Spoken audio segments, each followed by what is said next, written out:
Good morning, all of you. This is Tarang, and we are solving questions of the chapter pair of linear equation in two variables, chapter number 3, class 10. Okay, so we have taken one question. Question is solve the system of equations x plus 3y is equals to 6 and 2x minus 3y is equals to 12 graphically, and hence find the value of a if 4x plus 3y is equals to a. तो basically करना क्या है, ये linear equation in two variables का question में इसे solve करना है। और सॉल्व करने के लिए कौन सा मेथड यूज़ करना है? Graphical method.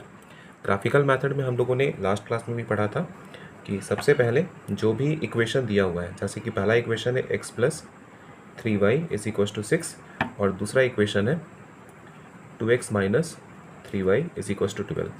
तो एटलीस्ट दो सॉल्यूशंस निकालने हैं दोनों इक्वेशंस के लिए।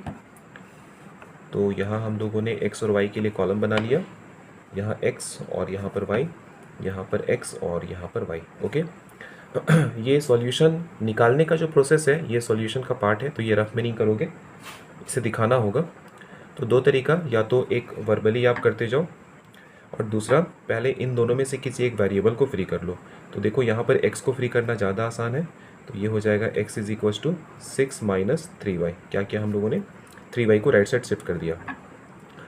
अब अगर हम लोग यहाँ पर चूंकि x को फ्री किया हुआ है तो y का वैल्यू पुट करते जाओ। अगर y इज इक्वल टू 0 हम लोगों ने लिया, अगर y इज इक्वल टू 0 लिया तो x हो जाएगा 6 माइनस 3 इंटू 0, तो ये बचेगा सिर्फ 6। तो y का वैल्यू 0 लिया तो x आया 6। ओके, अगर मान लो हम लोगों ने y इज इक्वल टू, ये फर्स्ट सॉल्यूशन के लिए हो गया, यहाँ से सेकंड हम लोगों ने स्टार्ट किया हुआ है। अगर y इज इक्वल टू हम लोगों ने 2 लिया, ओके, तो x इज इक्वल टू हो जाएगा 6 माइनस 3 इंटू 2, तो 3 2 जब भी 6 ही होता है, तो 6 माइनस 6 ये क्या हो गया? 0 हो गया। तो y इज इक्वल टू 2 लिया हम लोगों ने, तो x का वैल्यू 0 आ गया। क्लियर हो गया? अब यहाँ की अगर हम लोग बात करें तो देखो यहाँ पे 2x minus 3y is equal to 12 है, तो x या y जिसको मन करे फ्री कर लो, क्योंकि दोनों केस में फ्रैक्शन आने वाला है। ओके, तो क्या किया जाए? चलो इस y को ही शिफ्ट कर लो, तो 2x को छोड़ दो, माइनस 12 राइट से लेफ्ट में आ गया तो माइनस हो गया, और 3y अपने प्लेस पर। अब 3 से डिवाइड करो तो ये हो जाएगा 2x minus 12 by 3 is equal to y। Okay, कोशिश करो कि ऐसे नंबर्स लेने का जिसमें फ्रैक्शन ना आए। ओके, तो अगर मान लो हम लोग x के प्लेस पे 0 पुट करें, पहला अगर हम लोगों ने x के लिए 0 लिया तो y कितना दिया हुआ है? 2x मतलब 2 इंटू 0 माइनस 12 बाई 3, तो 2 इंटू 0 0 हो गया, तो ऊपर बचा माइनस 12 और नीचे 3 है, 3 4 जा 12, तो इसका आंसर आया माइनस 4। हम लोगों ने x 0 लिया है तो y आया है माइनस 4।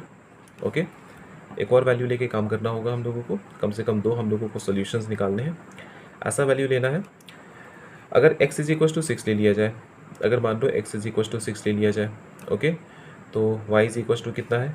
2x मतलब 2 इंटू 6 माइनस 12 बाई 3।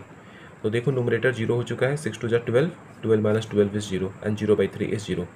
तो जब x का वैल्यू हम लोगों ने 6 लिया हुआ है तो y का वैल्यू आ गया 0।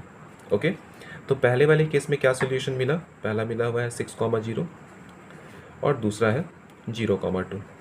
ओके, और दूसरा जो इक्वेशन है उसमें जीरोस निकाला है हम लोगों ने, सॉल्यूशंस निकाला है हम लोगों ने, जीरोस नहीं सॉल्यूशंस, 0 माइनस 4 और दूसरा है 6,0। अब ग्राफ की मदद से इसे रिप्रेजेंट करना है और लाइंस बनाने हैं। ओके, तो ये हम लोगों ने ग्राफ बनाया, इसमें ये वाला लाइन होता है x एक्सिस, तो यहाँ हम लोगों ने लिखा x डैश और इधर लिख दिया x, ऊपर होता है y और नीचे होता है y डैश, और जहाँ पर दोनों मीट करें वो होता है ओरिजिन। ओके, तो पहला जो इक्वेशन दिया हुआ था उसके हम लोगों ने दो सॉल्यूशंस निकाले हैं। पहला है 6,0, तो x तो कुछ नहीं है, y है, सॉरी x 6 है, y तो कुछ नहीं है, y 0 है, तो x पर कहाँ पर? 6 पर, तो x पर 6 देखो ये वाला पॉइंट हो गया, इसे मार्क कर लिया हम लोगों ने। दूसरा क्या है? 0,2, तो इस बार x कुछ भी नहीं है, y में 2, y में 2 देखो यहाँ पर होगा। ओके, अब इसके हेल्प से बना लो एक लाइन, तो स्केल का हेल्प लोगे, एग्ज़ाम में जो कॉपी मिलेगा आप लोगों को आंसर सीट, उसमें अच्छा खासा 2 ग्राफ पेपर दिया हुआ रहता है। देखो यहाँ पर मैंने पेन का यूज़ किया हुआ है, बट आप लोग पेंसिल का यूज़ करोगे। मैंने पेन का यूज़ इसलिए किया है ताकि ये विजिबल हो अच्छे से। तो ये पहला इक्वेशन हो गया जिसका नाम था x plus 3y is equal to 6। Name कहीं पर भी लिख लेना जहाँ पर स्पेस नज़र आ जाए। दूसरा है 0-4, तो x 0 y -4, y में -4 देखो यहाँ पर है।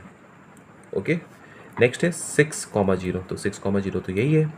अब इन दोनों को मिलाते हुए भी एक लाइन बना लिया जाए। ओके, तो कुछ इस तरह से लाइन बनेगा।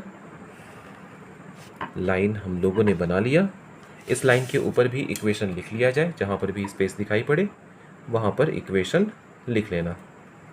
हो गया। अब देखो दोनों जहाँ पर इंटरसेक्ट कर रहा है वही सॉल्यूशन है, दिखाई पड़ रहा है। दोनों कहाँ पर इंटरसेक्ट कर रहा है? 6,0 पर। इसका मतलब ये जो लीनियर इक्वेशंस दिए हुए थे उसका सॉल्यूशन क्या हो गया? x का वैल्यू आ गया 6 और y का वैल्यू हो गया 0। बट हम लोगों को निकालना क्या है?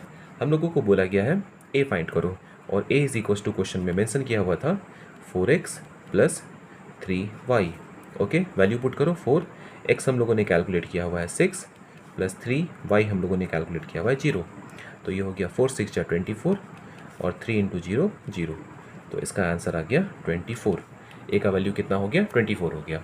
तो आज की वीडियो में बस इतना ही, और नेक्स्ट वीडियो में इसके बाकी की चीज़ें हम लोग लेकर आएंगे। तब तक के लिए थैंक यू।